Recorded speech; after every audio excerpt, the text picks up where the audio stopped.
En este video les voy a hablar de los conceptos de jerarquía de clases, herencia y polimorfismo a través de un ejemplo. Vamos a suponer que en una cocina yo puedo identificar muchos objetos, entre ellos el sartén y el plato, un sartén y un plato. Cada uno de estos objetos o sujetos tienen características. Por ejemplo, un sartén tiene una forma, un color, está hecho de cierto material, tiene cierta capacidad y tiene una propiedad de que puede que tenga o no adherente, antiadherente. Un plato pues también tiene características como por ejemplo una forma, un color, está hecho de cierto material, tiene cierta capacidad y es de un tipo de plato. Por ejemplo, es un plato hondo, es un plato extendido, etc. Estos dos objetos que están en la cocina, con estos dos objetos yo también puedo realizar acciones. Por ejemplo, con un sartén yo puedo añadirle al sartén ingredientes. Se puede poner al fuego el sartén, se puede sacar del fuego o se puede vaciar su contenido. Lo mismo sucede con un plato. Con un plato se pueden hacer diversas acciones.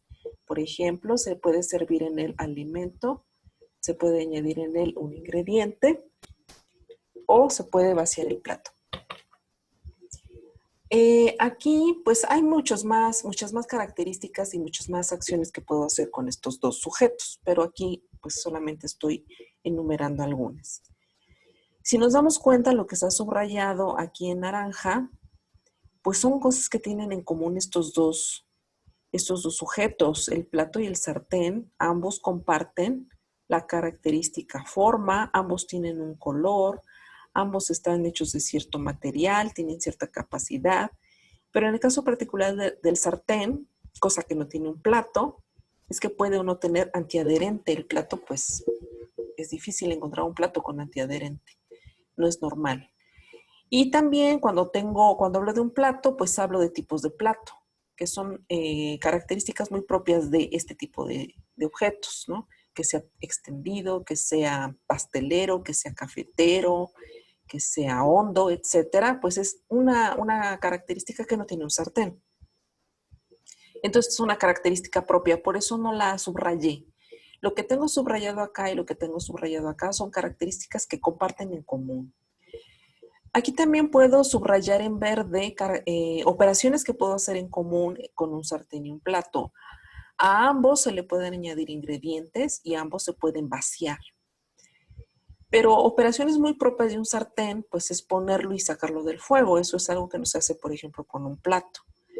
Y es muy difícil servir alimento para llevarlo a la mesa en un sartén. Es difícil hacer eso en un sartén, llevarlo a la mesa para presentar el plato y comerlo.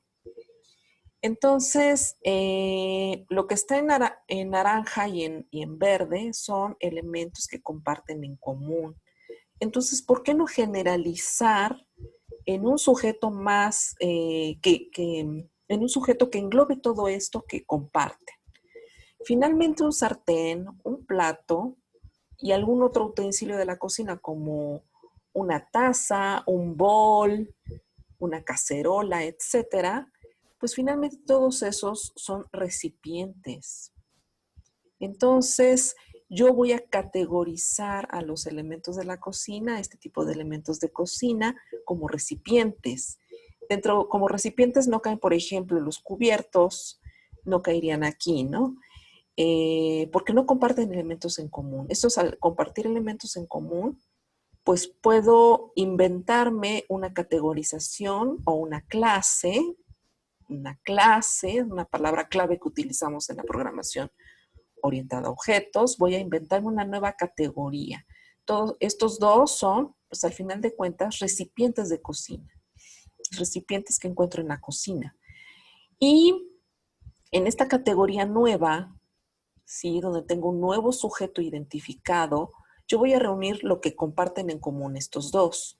Lo que comparten en común son forma, color, material y capacidad, y también comparten en común añadir y vaciar. Entonces, al describir una nueva categoría, al describir un nuevo sujeto u objeto, yo puedo entonces construir una jerarquía de sujetos u objetos.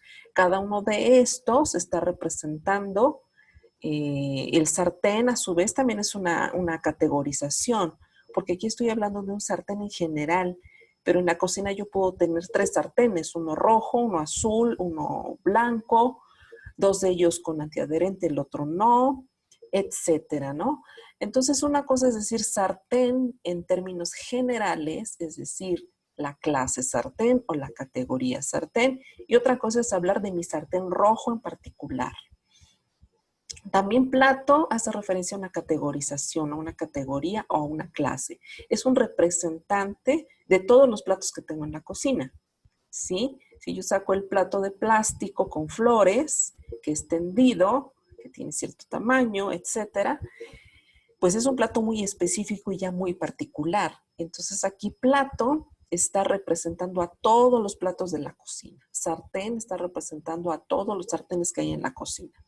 Y recipiente está representando a todos aquellos elementos que comparten características en común.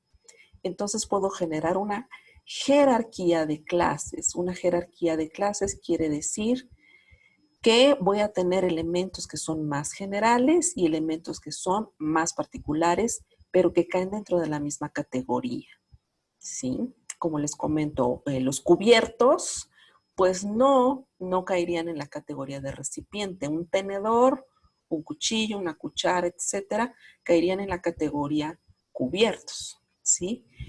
Bien, aquí tengo una jerarquía entonces, una jerarquía de clases, una jerarquía formada de 3 clases. ¿Y por qué sé que es una jerarquía? Porque hasta arriba estoy dibujando la clase más general y hacia abajo voy dibujando las clases que van siendo más particulares. La palabra clave para saber qué elemento va arriba, qué elemento va abajo es la palabra o la frase es un tipo de. Un sartén es un tipo de recipiente o es un recipiente. Un plato es un recipiente. Eso suena muy bien. De hecho, es cierto. Pero al revés suena raro. Un recipiente es un sartén. O un recipiente es un tipo de sartén. Un recipiente es un tipo de plato. Eso ya no suena tan natural, ya no suena, de hecho suena extraño, porque lo normal es que esto se refiere a algo muy genérico. Un recipiente es algo muy genérico y un sartén sí es un recipiente, pero ya más específico, lo mismo un plato. Además, estas líneas que tengo aquí en rosa están señalando que estas 2 categorías, estas 2 clases, están relacionadas con una clase más general que las representa.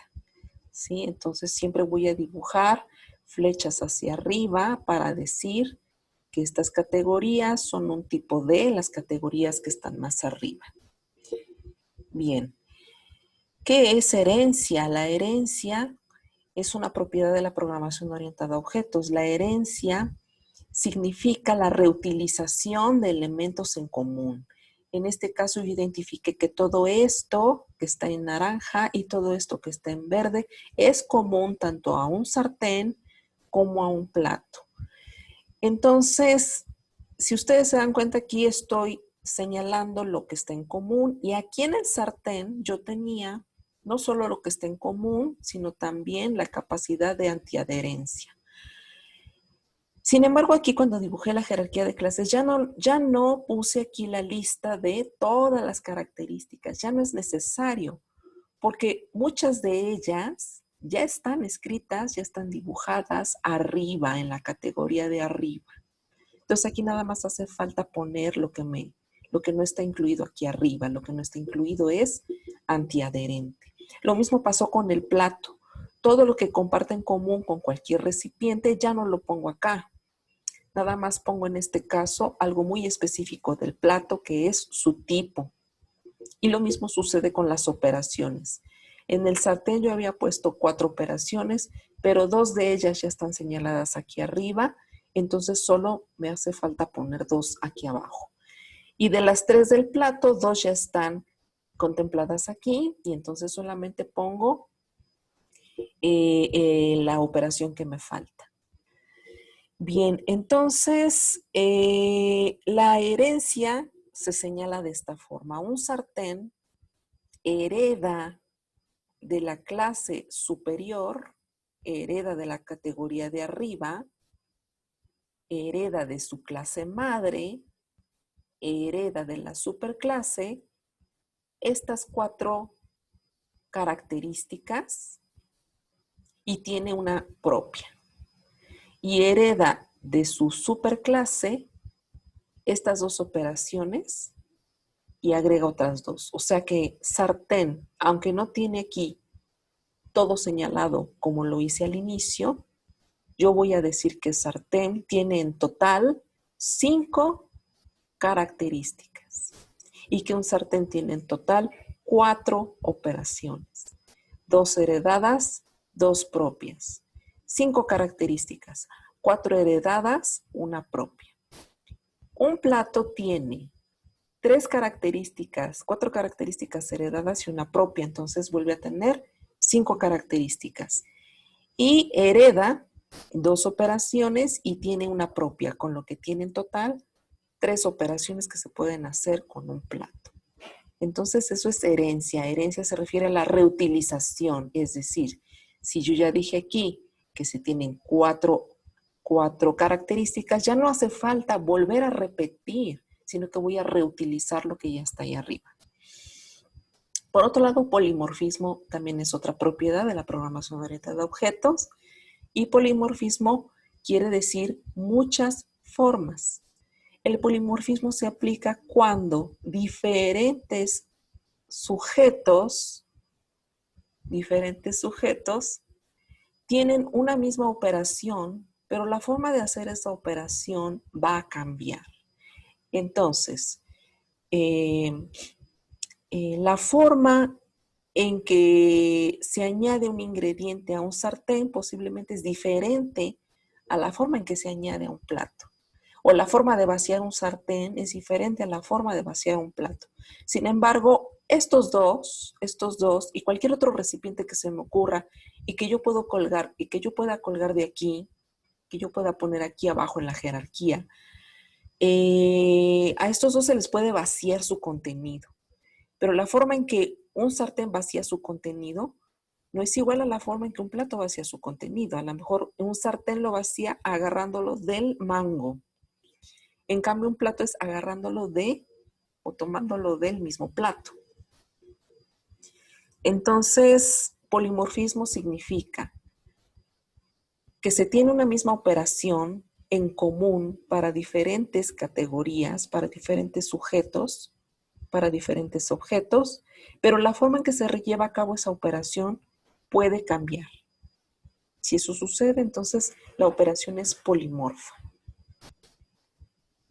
Bueno, otros detalles que veo aquí es que a las características de los sujetos que estoy identificando, también se les llama, en la programación orientada a objetos, se les llama atributos.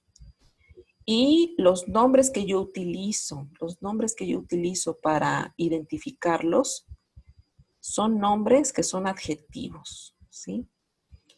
Las operaciones que puedo hacer con un sujeto en programación orientada a objetos se le llama métodos o también se le llama comportamiento. ¿Cómo se puede comportar un sartén, no? También se le llama métodos. Y las palabras que utilizo para referirme a ellos son verbos. Si ustedes ven, es añadir, poner, sacar, vaciar, o adjetivos, forma, color, material, capacidad, etcétera, ¿sí? Bueno, pues otra cosa es el sartén se está refiriendo a un sujeto o un objeto, o en este caso a una clase. Una clase porque sartén engloba a todos los posibles sartenes que puedo tener en la cocina, ¿sí? Por eso es una clase. Se dice que es un objeto abstracto. ¿Por qué? Porque yo no voy a saber este sartén qué forma tiene, qué color tiene, de qué material está hecho, hasta que yo tome uno de los sartenes de la cocina, tome el sartén rojo, que es de teflón, que tiene una forma cuadrada, etc. Cuando yo tome ese sartén en particular, Entonces, estos atributos o características van a tener un valor específico. Color, rojo. Forma, cuadrado, etc. Entonces, sartén es un sujeto, pero es un sujeto abstracto, porque sartén se refiere a todos los sartenes de la cocina, ¿sí? Recipiente también es un objeto abstracto, porque mientras yo no sepa a qué tipo de recipiente me estoy refiriendo, si yo no tengo en la mano un sartén específico, un plato específico, un vaso específico, un bol específico, yo no voy a poder ponerle valores a los atributos o características. Entonces, cuando esto no tiene valor, se dice que este sujeto es una clase. Cuando todos los atributos tienen valor, entonces se dice que este sujeto es un objeto. Los nombres que yo uso para referirme a los sujetos, objetos o clases son sustantivos. Entonces aquí voy a utilizar sustantivos para los sujetos, es decir, clases u objetos. Voy a tener adjetivos para las características, para los atributos, y voy a tener verbos para los métodos o el comportamiento de los sujetos u objetos.